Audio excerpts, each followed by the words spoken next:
Alright, boys.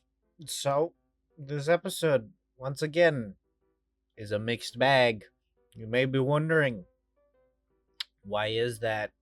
That is due to the fact that characters are acting stupid, but this episode was also kind of hype. Um, like, we don't have that many episodes left, so they're trying to do some stuff.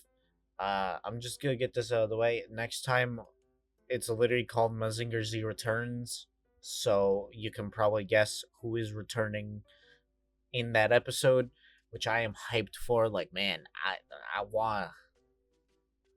Oh boy, I get to see me some Mazinger Z, and you know your boy loves it.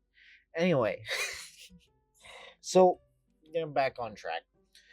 So the redhead chick, remember how I was like, oh, I will consider her like incredibly dumb if she doesn't piece together that the aliens tried to assassinate her by deducing the fact that the aliens sent an alien to attempt to shoot her with an alien blaster. Yeah, um, I don't know how she didn't figure that out. It's kind of a major continuity error, I'm not gonna lie. And keep in mind, both of them saw the assassin jump onto their ship and fly away. Like, how does that happen? I don't, I don't know, man. This it's getting a little out of hand because, like, you can almost feel the drama intentionally being shoved into the scene rather than it being a byproduct of the characters. And I'm gonna be frank, like, dude, this the redhead. I I can't remember. I don't know why. You guys know, like, from what you guys know, I'm bad with names. This redheaded chick is dumber than bricks, dog. Like, she is denser than bricks. And I'm gonna be frank, it's getting to the point where like is kind of a writing hiccup where it's like dog, I understand being blinded by emotion. I fully understand that. She's most likely dealing with like the complex emotion of trying to realize that her friend has betrayed her, and on top of that, her friend is also like in a relationship with your sister, so that's like essentially it's your brother-in-law, but they're not actually married. You know what I mean, right? Like, it's complicated. I fully understand that, but maybe the guy who tried to kill you with a gun and then proceeded to jump on your ship and then transform into the general who's working for the guy who doesn't like you, I feel like you should be able to put the pieces together, you know? And it's just bad. Like, I'm gonna be frank. It's just bad. And then one thing that was actually done much better was the um, Dr. Sarazawa or Sayaka's father, his turn on Daisuke. And that is just due to the fact that it's been kind of built up through, like, I want to say, like, 3 or 4 episodes about the continued distrust between them. And then that came along last episode. It came to a head because he left to meet up with his fiance, who is part of the enemy sources. She is a bad guy. And while Fried explains that to her, simply put, you went to a meeting with, like, our arch nemesis who are currently trying to invade the planet. And it does seem a little bit too far, especially, but that's also me viewing it from a lifelong fan of the series. Like, it's sort of like, okay, in um the My Adventures with Superman, right? In that show, Superman, I would argue, is far less self-confident than what he normally is, right? So when I'm watching that, I obviously make comparisons to the Superman, particularly the one from the DCAU, as that is the version of Superman I grew up with, obviously, and that leads to me like making comparisons of the two. However, that doesn't mean My Adventures with Superman is bad. It just means it's a different take on the character. Because I'm gonna be frank, if we were going by like if this was a continuation of the original Mazinger Z, then I would say it's out of character for the Professor Yumi to take this action, I would say. But this is a new continuity, and he clearly has been represented to be much less or sorry, no. He has been portrayed in a more commanding light. The thing about him is he always had this passive role in the original series and even in the 2009 edition Z the Impact. And keep in mind I like both iterations of this character, so it being explored differently in Grendizer is actually quite enjoyable, and I did really enjoy it. I did also like that it was capitalizing on something that was brought up, continuing the continuity. And also on top of that, Koji has been a real treat. This I don't want to call it an arc, but now that Daisuke is relatively developed, it's gone to the point where we are able to have Koji like before it felt like they were watering down Koji to intentionally um put the spotlight on Daisuke. Like Koji as he naturally is as a character, he draws in a lot of attention. So it feels like almost as if they watered down this personality somewhat in order to make Daisuke, be the main focus of the plot. Now they just said, "Oh, Daisuke, like we've already developed him. You should be attached to him by like episode 4 or 5. So, like, dude, like you are now that you're in for this, we're gonna develop Daisuke and Koji at the same time." And for our two main leads, it really does work.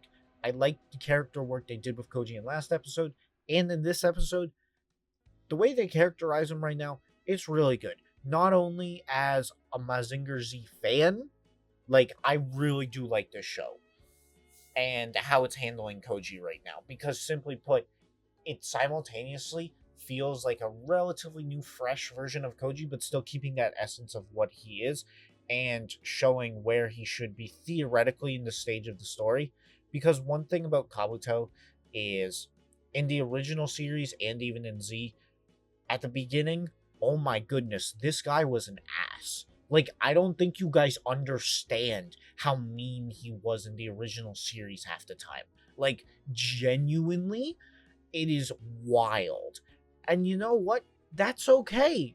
Like, because the point of he gets such it's not a continuous like every episode he learns to gradually be better. He does regress sometimes, but it also is like a show from the 60s, so content or sorry, the 70s, 72 to be exact.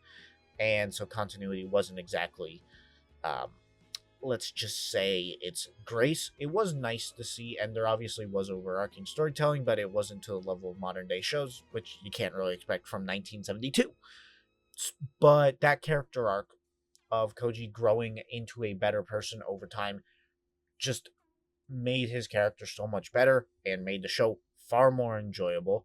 And to kind of see that be brought to light again is really engaging, and it's something that always carries over because Koji is still a hothead. He's even a hothead in this show. And I'm glad he's a hothead. He still has that part of his personality. It's still engaging to watch. And he still comes across as the confident, defender of humanity, even if he's not getting in a robot until next episode, actually. But, but he does have a calmer sense to him, and he is less angry and less aggressive than he is at the very start. So it's subtle character development and a continuation of the character that I enjoy. So obviously, I really do enjoy it. You also may be noticing I've been praising Koji a lot, but I honestly should be praising Daisuke as well. I think his character work is enjoyable, and on top of that, he's not acting super irrationally. Like, you can definitely see where he's coming from. He makes multiple pleas with the aliens, being like, "Hey, I don't want to fight you guys. I'm not a traitor. I would much rather talk this out." Yada, you know. But he is still willing to throw down. It is not to the point where it is a detriment, where you're going like, "Okay, dude, you're really gonna let these people kill you?" Like, it's he is supposed to be attached to Earth. That is one of his character traits. He loves Earth so much because they took him in when he was at his mentally lowest, and they helped him through it, especially like Koji and his adopted father, right? So to have him make the choice of, no, I really do care for you guys, but I'm not gonna let you destroy Earth. I'm sorry if I made that confusing because I switched the two alien sisters. They he's like, I really don't want to fight you guys, but I will, to protect my home. It's this full, and that comes back to obviously the professor not trusting him, and then leading to him making the choice, because even after he was locked up, thanks to the kindness he was shown through Koji and Sayaka and all of them, it obviously allows him to choose Earth, making the good decision, and all this jazz. And then he fights her and falls into the water, and then we see Silver Haired Man, who I don't like and I have been cheering to die all this time. And guess what? That little shit, he saw his ally fall out of the sky, and you know what he goes? I want some revenge. And you know what? I love it. I'm so glad I didn't want him to get a revenge arc or a character like shift arc, because he's an asshole. And guess what? He's still an asshole. I won. I won, guys. He's still an asshole. And it's great. Anyway, enough of me talking stupid. What would I actually give this episode?